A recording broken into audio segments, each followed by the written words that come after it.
Damana Diamedar, dit Damana Picas, est l'un des hommes, en tout cas, de confiance du président du PPACI, Laurent Gbagbo, qui, évidemment, compte sur lui avec son expérience et son expertise pour l'implantation de son parti, mais également arriver, pourquoi pas, revenir au pouvoir d'État.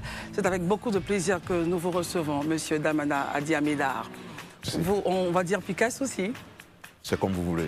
D'accord, très bien. En tout cas, merci d'être avec nous. Je rappelle que si vous venez à peine de nous prendre en marche, nous recevons le deuxième vice-président du Conseil stratégique et politique du Parti des peuples africains, PPACI. Merci d'être avec nous. Merci. Vous avez Dr Barry, Élisée Boloubeux, Pascal Souquier et Marius Komoé pour question, à l'effet que vous puissiez éclairer nos lanternes sur l'actualité politique de notre pays. Mais avant, permettez, souffrez qu'on revienne sur 2010 avec votre permission. Je pense que à chaque fois que vous serez peut-être sur un plateau, on essaiera de comprendre qu'est-ce qui s'est passé en 2010 et pourquoi on a eu à voir cette image-là qui reste culte, déchirée ou pas, arrachée, enfin bref, pourquoi cette image, que s'est-il passé? Avec le recul aujourd'hui en 2025, comment est-ce que vous arrivez à expliquer cette scène? On repart en 2010 avec l'accord de la régie et on débrief après. Je suis Topal Béhi, membre de la commission centrale de la CEI. Et monsieur, je suis Damana Diapicas, membre de la commission centrale de la CEI. Maintenant, vous faites ce que vous voulez de ce qui va vous livrer. Merci. Merci, monsieur. Bon, moi, je suis Bamba Yakouba, le porte-parole de la commission électorale indépendante. Nous sommes venus depuis ce matin pour consolider les résultats du bureau. Vous laissez ça là. Vous laissez ça là. On n'a pas considéré ça. Il faut laisser ça. Vous laissez ça. Donc, nous sommes venus depuis ce matin pour consolider les résultats. Et un certain nombre de régions, nous avons des résultats d'un certain nombre de régions qui sont entrées. Enlevez vos mains là-bas. Dans un certain nombre de régions. Merci infiniment. Alors, monsieur le deuxième vice-président, comment est-ce qu'après le recul, aujourd'hui en 2025, vous appréciez ces images et quels commentaires vous en faites? Merci. Un plaisir. Merci beaucoup. Merci de me recevoir sur votre plateau. Avec beaucoup de plaisir. Alors, comment j'apprécie ces événements? Dans un État qui est dit de droit, il convient de respecter la loi. Les règles que nous nous sommes souverainement fixées, il suffit de les respecter. Parce que c'est autour de la loi que nous nous comprenons. C'est autour de la loi que la vie s'organise, que les institutions fonctionnent. Tout à fait. Voilà. Et une fois que ce contrat-là est rompu, évidemment, il y a la porte ouverte à toutes sortes de dérives. Voilà. Donc en 2010, la commission électorale indépendante qui était censée organiser les élections n'a pas respecté les règles que cette commission s'est elle-même fixées, le mode opératoire. Voilà. Et c'est ce qui a entraîné, malheureusement, ces débordements.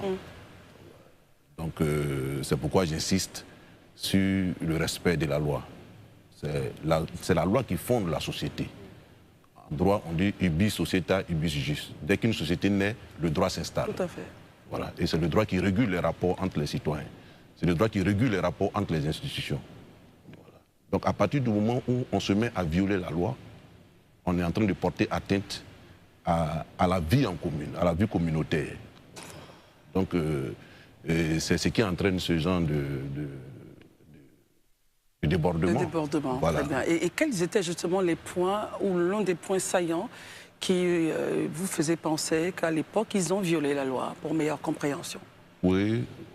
Vous savez, lorsque on met fin à la journée électorale, il y a ce qu'on appelle la réunion de la commission centrale pour consolider les dits résultats.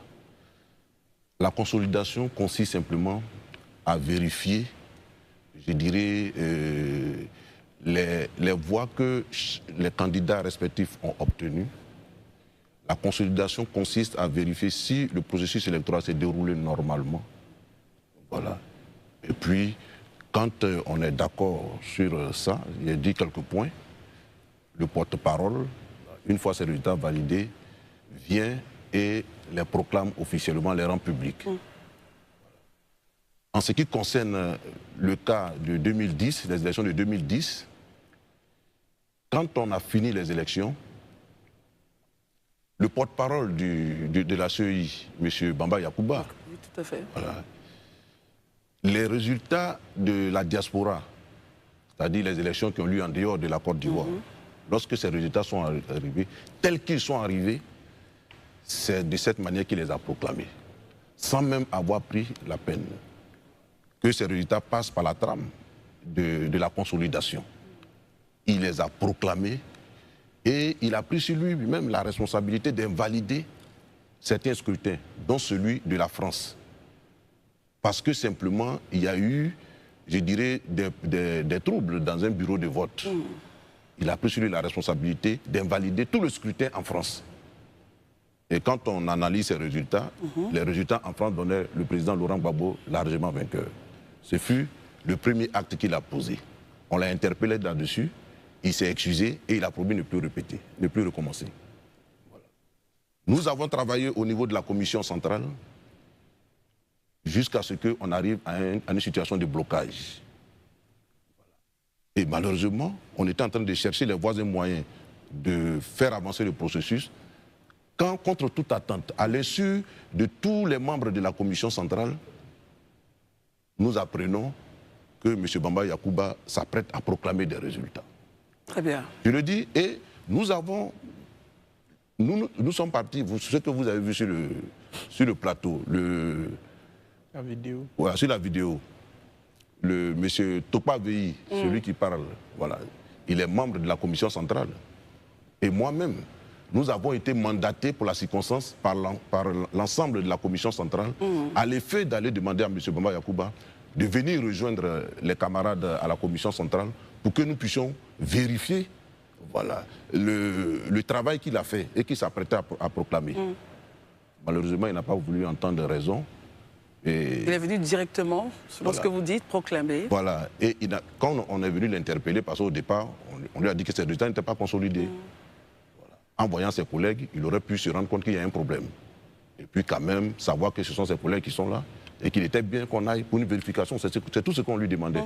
Malheureusement, il n'a pas voulu nous suivre. Il ne sait pas ce qui est passé dans sa tête, mais il voulait absolument proclamer des résultats dont l'ensemble des commissaires ignoraient les tenants et les aboutissants. Très bien. Voilà. Très bien. Et comme on était habitué à ces passages en force, il fallait qu'on puisse mettre un terme à cette pratique-là. Alors, pour terminer, donc, pour clore ce sujet-là, est-ce qu'aujourd'hui, à la vue de ces images, vous avez personnellement quelques regrets? On ferme la parenthèse. Non. Des regrets. Je dirais, je n'ai pas de regrets. Voilà, je n'ai pas de regrets parce que ce que j'ai fait, il fallait que je le fasse en ce moment précis. Voilà. Et donc, je pense que ce qu'il convient de dire, c'est qu'il faut faire en sorte que les causes qui ont engendré ce acte-là ne se répètent plus jamais. Très bien. Et ça donne la capacité donc d'ouvrir le débat sur votre actualité, surtout votre regard sur la situation politique en Côte d'Ivoire. Je commencerai par vous, Pascal Sokyer. Allez-y. Question ou commentaire? Oui, Damana Picasse, bonsoir. Bonsoir. Je comprends bien, vous avez fermé cette parenthèse, mais comme la question qui va venir prend aussi appui sur cet événement qui a marqué le monde entier. Vous le savez, ce sont des images qui ont fait le tour de toutes les chaînes de télévision et qui ne parlaient pas uniquement de vous, mais qui parlaient de la Côte d'Ivoire et de ce qu'elle était capable ou pas de faire pendant des élections. Et je comprends bien aussi qu'il aurait fallu que les conditions que vous évoquez, qui semblent tout à fait normales, logiques, soient réunies avant que ces résultats ne soient proclamés. Seulement, puisque vous parlez d'avoir un commentaire, on n'était pas obligé d'en arriver devant toute cette presse internationale. J'imagine qu'il y avait moyen même d'empêcher, pas par la violence, qu'on en arrive à cette proclamation qui paraissait tout à fait solennelle et puis qu'il y ait eu ce geste-là. Vous dites que vous ne le regrettez pas, nous en prenons acte aussi sur ce plateau, ça démontre aussi que vous n'avez pas varié depuis le temps. Et depuis, 15 années sont passées, nous sommes en 2025, ça se produit en 2010, nous remontrons ces images parce qu'on a eu le temps de former une génération. Sur l'actualité et les défis actuels de la Côte d'Ivoire, justement, il y a, vous le sentez bien, une crispation politique qui est en train de naître. Et vous-même, vous en avez fait écho. Est-ce que vous êtes aujourd'hui à même de dire aux Ivoiriens que, quelles que soient les difficultés qui se présenteront, vous aurez recours à la loi et rien qu'à la loi en tant que PPACI? Là, je parle du parti politique. Très bien. Oui, mais en fait, c'est ce que nous nous disons tout le temps.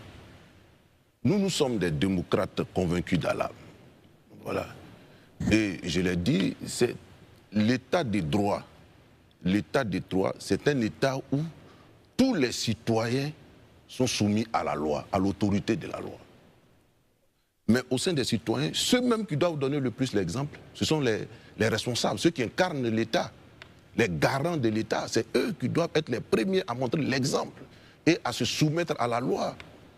Malheureusement, cela n'est pas fait. Et c'est ça qui est dommage. Voilà. Sinon, en ce qui nous concerne, nous avons toujours eu recours à la loi. En ce moment précis, non. Vous n'avez pas recours à la loi à ce moment précis-là? Non, justement là, on n'est plus dans la loi. On n'était plus dans la loi. La loi était en train d'être bafouée. Et c'est justement ce que nous sommes venus démontrer. Que, attention, hier, tu as bafoué la loi. Aujourd'hui encore, tu es dans une situation de récidive. Lève-toi, camarade, chers collègues, pour que nous allions vérifier ce que nous avons fait. Parce que ça n'est pas en conformité avec la loi. Voilà. Malheureusement, il s'est entêté. Donc, on est sorti du champ de la loi. C'est pourquoi il dit quand on ne respecte pas la loi, ça donne le champ libre à toutes sortes de dérives. Voilà. Donc, il fallait qu'on puisse le stopper d'une manière ou d'une autre. Pour ne pas que la loi soit chose de, pour ne pas que pour que tout le monde se rende compte que nul n'est au-dessus de la loi. Y compris l'opposition. Évidemment, évidemment. Marius, après vous réagissez. Question. Alors, dans le cadre donc du respect de la loi, vous le disiez, et nous en sommes très heureux en tant que membre moi-même de la société civile, parce que effectivement la loi, elle est l'instrument qui devrait naturellement caractériser le fonctionnement d'une république. Cela dit, vous n'ignorez pas non plus que le président Laurent Gbagbo a été frappé par justement une décision de justice au niveau national qui l'empêche donc d'être éligible en Côte d'Ivoire.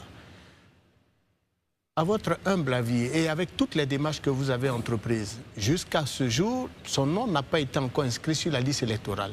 Au cas où véritablement, et à la fin du processus, du contentieux qui a cours en ce moment, si son nom n'est pas sur la liste, que ferez-vous? D'abord, vous parlez du président Laurent Gbagbo qui a été frappé par une décision de justice. Et vous avez longuement parlé du respect de la loi. Bien sûr. Je voulais vous prendre au mot. D'accord. Est-ce que dans le cadre du processus, de la procédure judiciaire, à la suite de laquelle le président Laurent Gbagbo a été condamné, est-ce que dans ce cadre, la loi a été respectée? Est-ce que le président Laurent Gbagbo, ancien chef d'État, qui n'a pas le droit d'être jugé devant une compétence et devant une juridiction ordinaire, ce qui a été le cas, est-ce que la loi a été respectée? Selon les juges, en tout cas, ils ont estimé avoir dit le droit. Non, malheureusement. Vous dites non? Non, parce que le président Laurent Gbagbo a un statut bien précis en Côte d'Ivoire. Voilà. Il est ancien chef d'État et on ne le juge pas devant n'importe quelle instance. On le juge devant une instance spécialement constituée, la Haute Cour. Elle n'était pas encore en place, elle n'a pas été mise en place. Et on a envoyé Laurent Gbagbo devant une juridiction ordinaire. Si on respectait la loi, le juge devant lequel l'affaire a été déférée aurait dû se déclarer incompétent au regard de la loi. Mais ils ont jugé Laurent Gbagbo. Il a jugé Laurent Gbagbo. Mais à partir du moment où la loi est violée, cher ami, que voulez-vous que nous respectons une loi qui est fondée sur une violation de la loi? Très bien. Élisée, question. Et donc, pour nous, voilà, nous ne reconnaissons pas cette condamnation. Nous ne la reconnaissons pas. Et c'est pourquoi d'ailleurs, quand le président Laurent Gbagbo a fait l'objet de grâce, ça ne nous a pas émus, la grâce présidentielle. Donc, c'est pourquoi nous sommes en train d'insister pour que le président Laurent Gbagbo soit remis purement et simplement sur la liste électorale. Très bien. Ce serait réparer une injustice. Très bien, on va prendre la parole à Élisée, je regarde le temps. Élisée, allez-y, question. ou commentaire? D'accord, juste un petit commentaire avant la question. Je note avec tout le monde sur le plateau ici que M. Damana Picasse estime que ce qu'il a fait en 2010, à l'entendre dans ses propos, si ça devait être dans le même contexte, il referait la même chose. Parce qu'il n'y a aucun mea culpa, il n'y a aucun regret. Donc ça veut dire, si on était dans le même contexte, il referait la même chose. Je prends vraiment le monde à témoin sur la question.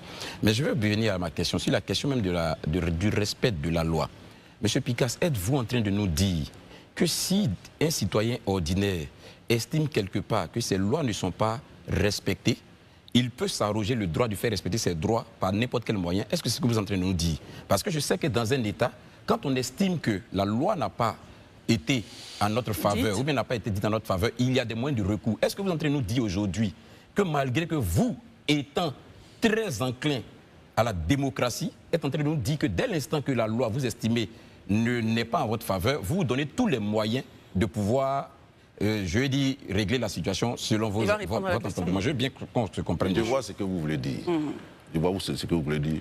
Je prends l'exemple de l'espèce. Dans le cas d'espèce, la procédure elle a continué, le recours a continué, puisque après, l'affaire a été déférée devant le Conseil constitutionnel.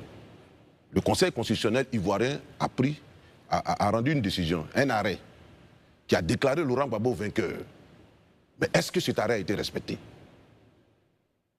Est-ce que cet arrêt a été respecté? L'arrêt qui déclare Laurent Gbagbo vainqueur du processus électoral, il n'a pas été respecté. Est-ce que vous comprenez? C'est pour répondre à votre... Effectivement, il existait des voies de recours. Mais on savait dans quel processus on était engagé. On savait la réaction des acteurs en jeu.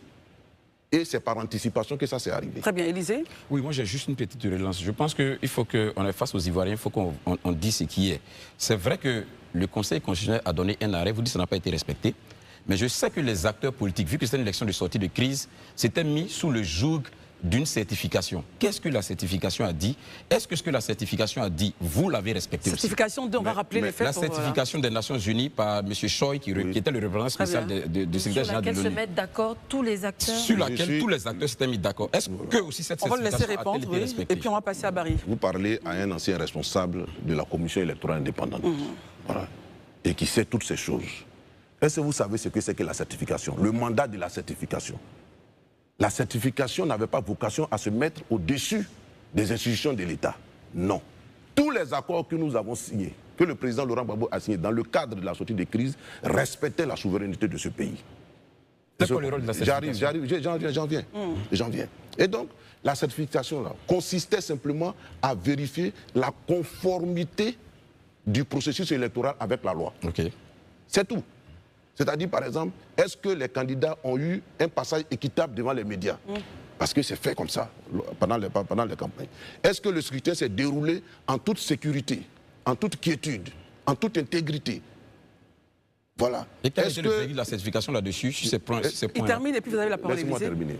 Est-ce que le processus électoral s'est déroulé normalement au regard des règles en vigueur? C'est tout.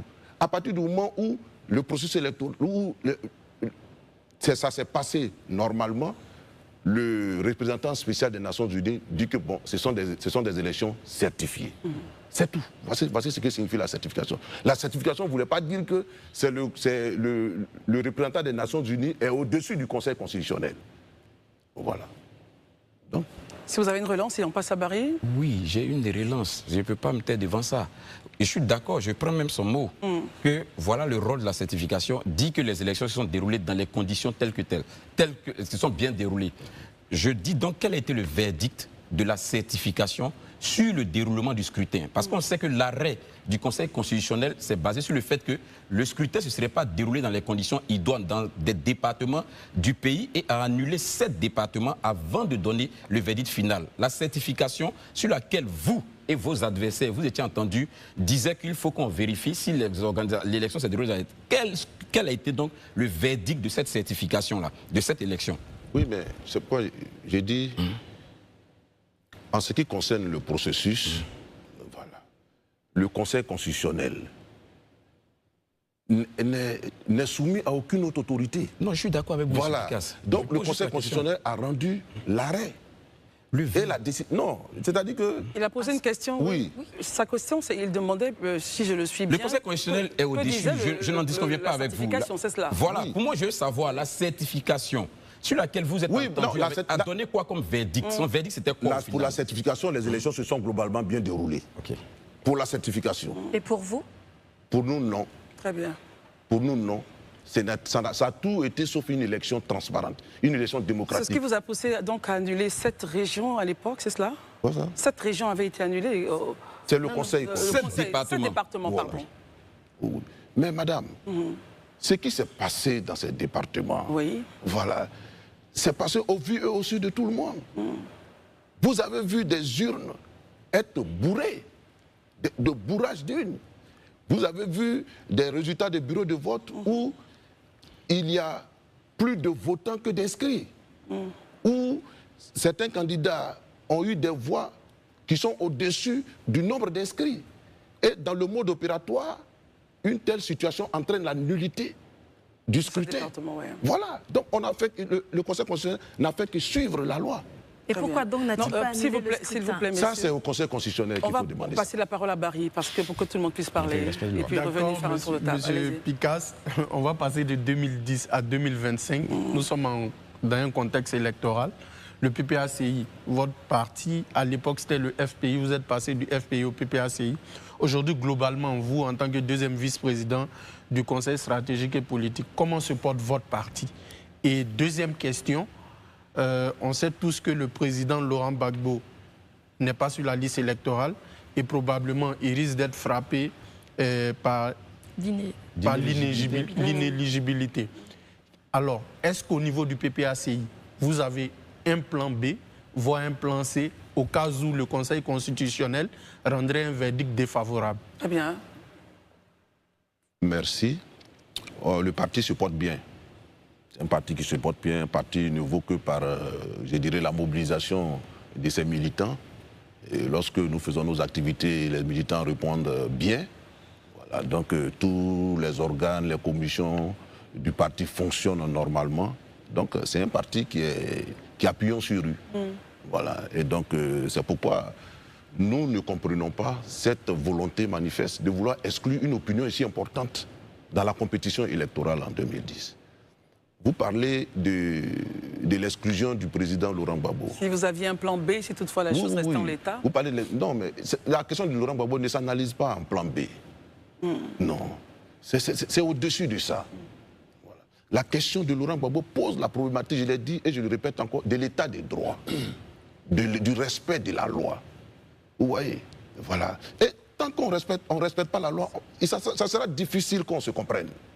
Est-ce que vous comprenez? Ça veut dire quoi, ça sera difficile, monsieur Daniel? On parle du même Conseil constitutionnel que vous aviez, on va le laisser, avec lequel vous étiez d'accord et qui peut, étant donné que c'est une institution qui continue, redonner un même arrêt que vous respecteriez. On parle de ce même Conseil constitutionnel de 2010. C'est de ce même Conseil constitutionnel dont parle notre ami Barry, avec une décision qui pourrait, je ne dis pas que ce sera le cas, rendre la présence de M. Laurent Gbagbo hypothétique, qui pourrait être absent mais vous qui êtes sur ce plateau, qu'est-ce que vous pensez de la condamnation du président Laurent Gbagbo? Non, c'est pas la question. Est-ce que c'est la question? Non, oui, on est ensemble. Parce que on parle de la Côte d'Ivoire. On aimerait vous écouter justement. La question de Barry, il y a deux axes. Si toutefois ça reste en l'état, est-ce que vous avez un plan B? Et vous nous dites apparemment non. Pourquoi je dis non? Que la question va au-delà, c'est cela? Oui. La question du président, c'est pas une question de plan B. C'est trop simpliste de trouver la solution de ce problème politique-là. Voilà, en la désignation d'une autre candidature. Voilà. Très bien. Parce qu'on peut désigner un plan B.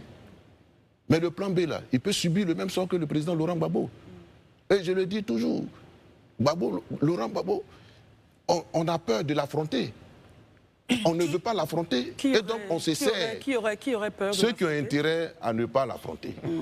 Ceux qui ont intérêt à ne pas l'affronter. Sinon, vraiment, il n'y a pas de raison, je le dis sur le plan juridique, d'exclure Laurent Gbagbo au regard d'une condamnation, j'ai dit, montée de toutes pièces. Voilà. Donc, pour nous, il s'agit de restaurer un citoyen qui plus est ancien président, qui plus vient d'un procès qu'il a brillamment remporté à La Haye, c'est de le restaurer dans ses droits. Très bien. Dans ses droits. Voilà. Élisée, je commencerai avec vous pour la seconde partie sur ce point, allez-y, et ensuite on va faire un tour de table. D'accord, moi je voudrais revenir un peu sur l'actualité du PPACI. Il y a quelques semaines de cela, disons quelques mois, à Beaunois, le président de votre parti, le président Laurent Gbagbo, lançait un appel solennel qu'on appelle l'appel de Beaunois, pour lequel il avait dit qu'il ouvrait ses bras à ceux qui voudraient le rejoindre. Des mois plus tard aujourd'hui, est-ce que vous pouvez nous faire le bilan de cet appel-là? Combien de partis ont répondu? Et c'est quoi le contenu de cet appel? Parce que jusque-là, aux dernières informations à notre possession, les partis contactés n'avaient pas encore le contenu de cet appel de Beaunois.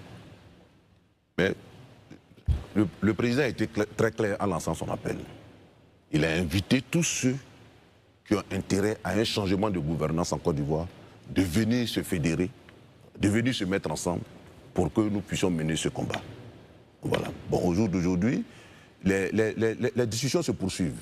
Voilà, les discussions se poursuivent. À 6 mois des élections? Oui, on a encore du temps. Et avec la CAP Côte d'Ivoire en face? Voilà. Il y a une autre coalition de l'opposition qui s'est mise en face. Oui, en fait. oui, mais ce n'est pas un handicap. Très bien. Voilà, ce n'est pas un handicap. Les discussions à ce niveau se poursuivent toujours. Très bien. Et je crois que Barry, vous aurez le point. Justement, quels sont vos rapports avec les partis politiques qui ont fondé CAP 2025?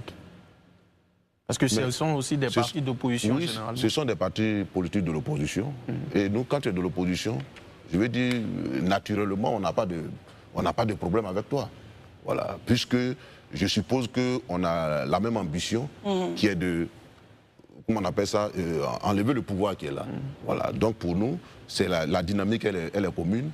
Et donc on n'a pas nous faire du mauvais sang parce qu'il y a une autre coalition de l'opposition qui est là. Voilà. c'est gagner les élections, pas enlever le pouvoir. Est-ce qu'il y a eu des discussions entre vous pour rapprocher les points de vue, pour peut-être, que sait-on jamais, avoir un groupe de l'opposition avec une candidature unique pour la présidentielle? Je le dis, nous sommes dans une dynamique et les discussions ont lieu. Il n'y a pas de problème fondamental entre les responsables de l'opposition. Voilà, en ce qui nous concerne. Oui. Aucun problème. Pascal et ensuite Marius. Je vous remercie. Alors, c'est vrai que j'ai toujours du mal à équilibrer l'idée de respecter la décision d'un Conseil constitutionnel en 2010 et de dire que ce même Conseil constitutionnel en 2025 pourrait donner une décision qui pourrait également ne pas être respectée. Mais je suis sûre que vous allez... On n'en arrivera pas là. Et justement, on n'en arrive pas là. On a un scénario, c'est celui où le PPACI va aux élections présidentielles en 2025 au regard de la satisfaction de ses desiderata. Ces élections, vous les entrevoyez comment et sur quel vrai changement vous voulez actionner les leviers de développement de la Côte d'Ivoire? Nous voulons qu'il y ait des élections démocratiques, des élections justes, équitables, transparentes et qu'on permette à tous ceux qui veulent compétir de compétir. Quand je parle de tous ceux qui veulent compétir, je pense notamment au président Laurent Gbagbo. Voilà, qu'on lui permet de compétir. Et c'est ça qui est normal. C'est ça qui est le bon sens. Voilà. Et c'est ce qui peut, je dirais, renforcer la cohésion nationale. Donc, nous voulons cette élection où tout le monde est amené à compétir, pour que chaque opinion s'exprime, pour que chaque Ivoirien s'exprime. Il ne faut pas limiter le choix des Ivoiriens. Il ne faut pas frustrer, brimer des Ivoiriens au profit de je ne sais quel autre droit qui a été violé. Oui, ma question, un deuxième volet, c'est comment il présente un programme et comment il contre la machine électorale du RHDP en face. Oui, mais nous sommes des enfants des élections. Voilà. Et donc, nous avons un programme de gouvernement. Et basé sur quoi? Nous avons un projet de société. Voilà. Non, je ne suis pas ce soir là. Quelques axes, juste savoir quelques axes de votre projet. Oui, oui. Non, nous avons un programme de gouvernement. Très bien. Voilà. Nous avons un programme de gouvernement et souffrez que je n'en parle pas ici. Voilà. C'est parfait. Qui est sous-tendu par un projet de société qui est très clair. Mais ce que nous voulons pour la Côte d'Ivoire, nous voulons une société de liberté. Voilà. Une société de liberté où les individus sont libres de s'exprimer. Voilà. Très bien. Marius, question? 2 questions. Alors, la première, c'est En marge, donc, c'est celle-là, bien sûr, en marge du Forum de réconciliation nationale en 2001, M. Laurent Gbagbo, votre mentor, votre président, annonçait qu'à 75 ans, on ne devrait plus être président de la République. Aujourd'hui, quel âge a-t-il et pourquoi pensez-vous qu'il devrait être président de la République? Deuxième question, vous savez que la CEI a ouvert donc les contentieux. Et bien évidemment, par la voix de Maître Abiba, votre avocate, l'avocate du parti, eh bien, un certain nombre de dysfonctionnements constatés par votre parti sur la liste électorale ont été relevés. Avez-vous bel et bien saisi les structures locales de la CEI au fin, naturellement, de recourir donc à la correction donc, de tous ces dysfonctionnements que vous avez énumérés, ou c'était simplement des sons de cloche, des éclats de voix, juste pour l'opinion publique, mais dans les faits, vous n'êtes pas encore sur le terrain pour naturellement faire retirer à la CEI tous les dysfonctionnements constatés. Voilà les deux questions. Il va répondre aux questions. Voilà, merci. Mais moi, je ne sais pas pourquoi vous faites toujours allusion à l'âge du président Laurent Gbagbo. Je ne sais pas pourquoi. Non, c'est dire. Voilà. Il dit 75 ans. Tel qu'il rappelle les faits. Il dit qu'à 75 ans, on ne doit plus être président. Voilà. C'est lui qui le dit. Voilà. Il a dit ça tantôt. On a même légiféré là-dessus. Au niveau du PPSC. Non. Au niveau Côte d'Ivoire, tout à fait. Oui, au niveau de la République. Oui, voilà. Voilà. Mais quand même, on l'a pris ici, puis on l'a envoyé en prison. Il est sorti de la prison à quel âge? À 76 ans. C'est exact. En 2021, Laurent Gbagbo avait 76 ans. Il partait d'ici, il avait 65 ans. Est-ce que vous comprenez? Voilà. Quand il était en prison, on n'a pas mis en cause son âge. Et c'est à son insu que la barrière de l'âge a été levée. Parce que, justement, on se disait que Gbagbo était parti pour ne plus revenir. Et que pour lui, la politique était terminée. Et donc, on pouvait, à loisir, là, s'offrir une présidence à vie. Et donc, on lève l'obstacle de l'âge. Parce que, vous savez, pour apporter aussi des changements, il faut légiférer. Est-ce qu'entre-temps, il y a pas eu de référendum? Dès l'instant où le président Laurent Gbagbo revient, et qu'il trouve que malgré, enfin, à 75 ans révolus, aucun obstacle de droit ne se pose à lui. Mais pourquoi voulez-vous pas qu'il compétisse? Surtout que, je dirais, il a été stoppé dans son élan, dans sa mandature.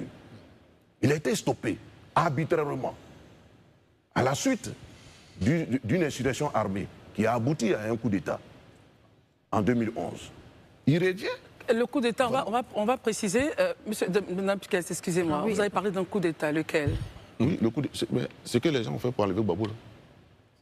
On a vu une élection. Non, parce que le Conseil constitutionnel a déclaré Laurent Gbagbo vainqueur des élections. Vous savez que le Conseil constitutionnel, quand il dit, il a dit, il ne se dédie pas. Très bien. Alors, donc pour les Ivoiriens, là, c'est Laurent Gbagbo qui a gagné les élections. Vous estimez et quand que on vient un coup d'État, à la suite, avec une armée coalisée l'enlever, c'est par un coup d'État. C'est votre point de vue. On va écouter les autres. Commençons par Barry. Non, la deuxième question. Oui, permettez qu'on tourne dessus avant la deuxième question, s'il vous plaît. D'accord. Donc, mais je vais terminer rapidement. Donc, la question, ce n'est pas l'âge. Voilà, parce que c'est la Côte d'Ivoire même qui donne l'opportunité à Laurent Gbagbo d'être encore sur l'échiquier politique. Toutes les barrières qu'on dresse devant lui ne fait que lui conférer de la longévité politique. Mais sa parole n'est-elle pas plus importante que les évolutions de la loi? Madame, la parole, là, elle est... C'est pour... Non, il ne s'agit pas de la parole. Il ne s'agit pas de ça. Voilà. Ce qu'il convient de dire aujourd'hui, est-ce que, je dirais, au regard de la loi ivoirienne, le président Laurent Gbagbo est en droit de se présenter? Très bien. Barry, s'il vous plaît, messieurs. S'il vous plaît, messieurs. La question de la CEI... Il va y répondre, mais allons-y dans l'ordre, s'il vous plaît. Il termine et puis Barry a la parole. Donc, le gouvernement ivoirien a favorisé que le président Laurent Gbagbo fasse acte de candidature. Ben, il se présente.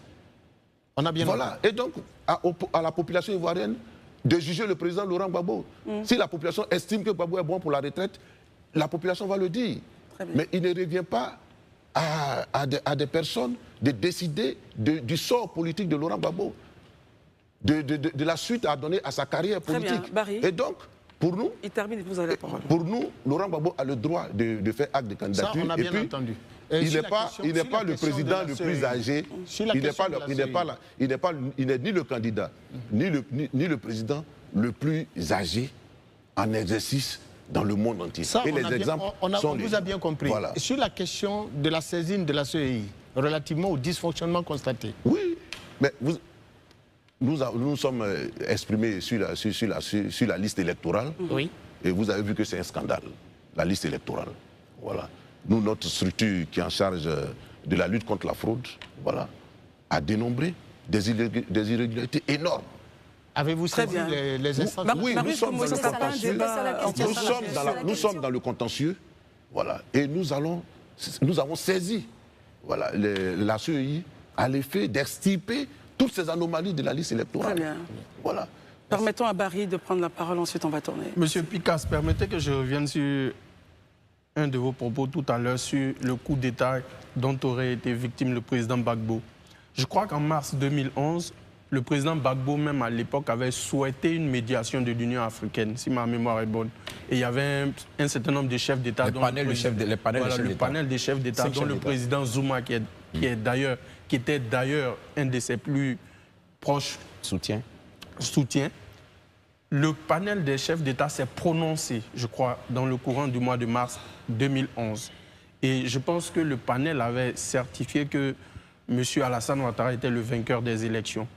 Quel est votre propos à propos du travail du panel qui avait été souhaité par votre candidat?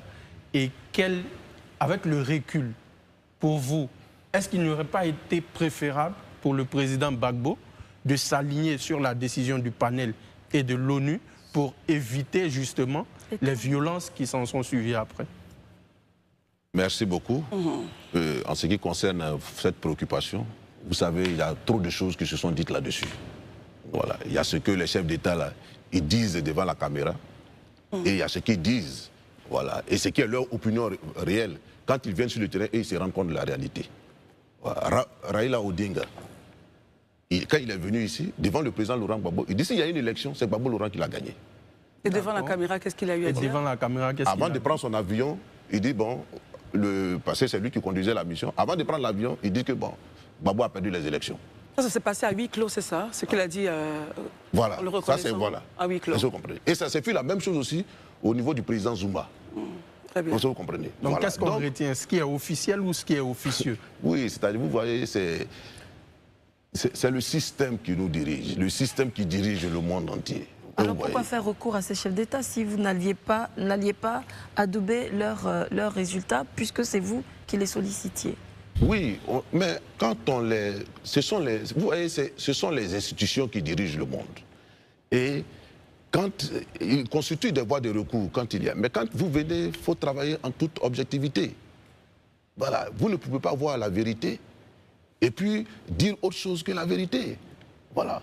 Vous voyez, dans cette période-là, il y a eu des processus électoraux, voilà, dans le temps voisin de la Côte d'Ivoire, mais qui ont été biaisés.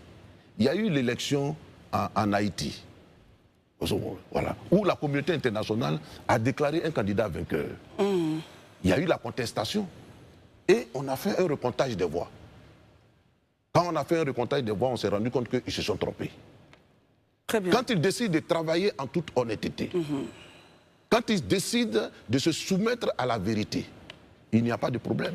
Mais les problèmes surviennent quand on est au service, je dirais, d'une cause, d'une mission. Et donc, au vu eux aussi de tout le monde, on biaise la vérité. Ça entraîne des problèmes. Il nous reste 2 minutes. Il nous reste 2 minutes malheureusement. Et c'était ça un peu ma crainte, que tout le monde puisse avoir le temps de pouvoir s'exprimer. On va tourner rapidement et on va essayer de faire très vite. 2 minutes entre Élisée et Marius. Allez-y, Élisée, rapidement, s'il vous plaît, pour qu'il ait le temps de faire son mot de fin. La première question, que pensez-vous des propos de Yao Pondré, que vous citez, qui était le président du Conseil constitutionnel, qui a donné un arrêt, quand quelques mois plus tard, il vient dire qu'on a été possédé par le diable? Quel commentaire faites-vous quand il investit le président Ouattara? Ça, c'est la première question. La deuxième, que pensez-vous ou que répondez-vous à ceux qui pensent que vous avez un problème personnel avec M. Charles Blé Goudé? Surtout quand on écoute les discours que vous avez eus à son encontre. Bon, merci. La première question est plus intéressante. Pourquoi vous la jugez? Pourquoi vous jugez ainsi que la seconde? C'est votre point de vue, on le respecte. C'est le nom de ce que les gens pensent. Donc allez-y à la première question. Il a raison d'avoir un point de vue. C'est mon point de vue. Tout à fait, on le respecte. Allez-y. Oui, mais effectivement, Yaoundé, il sait pourquoi il le dit. Hein. Voilà, il sait pourquoi il le dit. Parce qu'effectivement, il s'est rendu compte lui-même qu'il était obligé de marcher sur le droit. Voilà. Parce qu'en tant que président du Conseil constitutionnel, il avait déjà rendu un arrêt et il ne pouvait plus se dédier. Voilà. Malheureusement, on l'a amené à statuer à nouveau sur la question. On était déjà en dehors du droit. Donc effectivement, il était possédé. Voilà. Non, voilà. C'est trop. Enfin, c'est pas moi qui le dis, c'est lui qui le dit. Oui, d'accord, mais même quand on reprend les propos, il faut faire tout. Voilà, donc ça, C'est vrai qu'on n'a pas l'impression que chaque fois que ça ne va pas dans votre sens, l'institution marche. Quand ça va dans votre sens, l'institution marche bien, et quand c'est dans l'autre sens... On va le permettre de répondre. Marie, a terminé. Non. Allez-y. Et donc, la deuxième. Mais c'est des gens qui voient des problèmes partout. Qui voit? Qui sont ces gens-là? Voilà, je veux dire... Vous ne parlez pas pour vous, hein? Oui, c'est-à-dire que je n'ai aucun problème avec Charles Bégoudé. Aucun. La dernière fois vous vous êtes parlé, c'était quand? Messieurs, on va partir avec Marius, s'il vous plaît. Il n'y a pas longtemps. Alors, il n'y a pas longtemps qu'on s'est parlé. Très bien. Barry, non, Marius... juste après mon procès, on s'est vu, on s'est parlé. D'accord. Très voilà. bien. Donc, il n'y a pas de problème. Oui. Seulement qu'on est des acteurs politiques. Il est dans une chapelle, je suis dans mon parti politique, et souvent il peut y avoir des frictions, c'est tout. Mais ça n'abolit pas nos rapports de fraternité, nos rapports amicaux. Très bien. Voilà. Marius, on termine avec vous. Oui, monsieur le vice-président, à ce jour, de revenu 10 ans après d'exil, puisque nous savions que vous étiez en exil au Ghana, tout près de nous, qu'en est-il exactement de l'image et sinon de la vision que vous avez de la Côte d'Ivoire nouvelle, sous le président d'Alassane Ouattara? Sous la présidence d'Alassane Ouattara. Quel regard portez-vous sur la gestion de ce monsieur, du pouvoir d'État? D'accord, merci. Il nous reste malheureusement quelques minutes, enfin même pas 1000 minutes, quelques secondes, il est déjà 43. Quelques secondes, bon. Ouais. Nous, le week-end prochain, nous aurons la fête de la Renaissance. Voilà, la fête de la Renaissance, qui est une fête statutaire de notre parti. Et tous les militants du PPACI vont se retrouver à Dabou pour célébrer cette fête-là. Mais en même temps, c'est pour nous une manière de marquer notre soutien indéfectible au président Laurent Gbagbo, notre soutien à sa candidature, et donc inviter aussi l'opinion publique, notamment les pouvoirs publics, à prendre en compte la situation du président Laurent Gbagbo. Parce que nous estimons qu'aujourd'hui, sa situation a dépassé le cadre du droit. Il s'agit d'une question politique. Et donc, la personne qui peut régler cette question-là aujourd'hui en Côte d'Ivoire, c'est le président de la République. Voilà. Donc nous sommes revenus d'exil. Nous espérons que le président Alassane Ouattara va user des pouvoirs qui lui sont dévolus, que lui confère la Constitution, pour régler cette question-là, à l'effet de permettre à cette élection-là d'être inclusive, d'être transparente, d'être démocratique, et que tous les Ivoiriens... Oui, c'est de ça que je parle. Voilà. Tout ça, c'est la gestion publique. Absolument. La candidature de Laurent Gbagbo. Voilà, donc j'ai répondu à votre question. Voilà. Très bien. Alors, monsieur Damena Picas, merci d'être venu. Je rappelle que vous êtes le deuxième président du Conseil stratégique et politique du PPACI. Merci. Ce soir, vous avez les Ivoiriens en face de vous. Est-ce que vous leur promettez, à votre niveau, en tout cas au niveau du PPACI, une élection apaisée, où vous leur dites, écoutez, on risque d'aller à ce qui s'est passé en 2010. Regardez la caméra et parlez devant le peuple de Côte d'Ivoire. Merci. Nous pensons que la sagesse va finir par nous habiter tous, acteurs politiques. Voilà. Nous ne désespérons pas que la situation du président Laurent Gbagbo sera réglée. Parce que c'est une incongruité judiciaire et elle porte atteinte, je veux dire, à l'image des marques de la Côte d'Ivoire. Donc aux populations. Aujourd'hui, les populations, au-delà même de la Côte d'Ivoire, s'interrogent comment une personnalité comme Laurent Gbagbo peut être exclue au regard de tout ce qui s'est passé autour de sa vie, de la compétition électorale en 2025. Gbagbo Laurent est un enfant des élections. Voilà. Et je veux dire que la meilleure façon d'avoir la paix et la cohésion, ce sont les élections. Ce sont les élections transparentes, des élections justes, des élections équitables, des élections inclusives. Donc nous croyons et nous appelons vraiment tous les acteurs, notamment son Excellence le Président de la République, voilà, à user de toutes ces prérogatives pour que la sérénité puisse nous habiter, la sérénité puisse revenir, et que pour une fois, nous ayons des élections justes où le vaincu aura la au soir du scrutin, va appeler le vainqueur pour lui dire félicitations et qu'il y ait une passation des charges voilà, historique entre un président sortant et un président entrant. Merci. Voilà, nous avons ce rêve pour la Côte d'Ivoire et nous espérons que les tenants actuels du pouvoir vont nous donner cette opportunité d'en jouir. Merci infiniment, Monsieur Damana Adia Médard, dit Damana Picasse. Vous êtes le deuxième vice-président du Conseil stratégique et politique du PPACI. On a eu beaucoup de plaisir à échanger avec vous. Et n'hésitez pas, à chaque fois qu'il y a donc une actualité chaude ou importante au PPACI, de venir en parler sur ce plateau. Le plateau est ouvert en tout cas pour vous. Merci.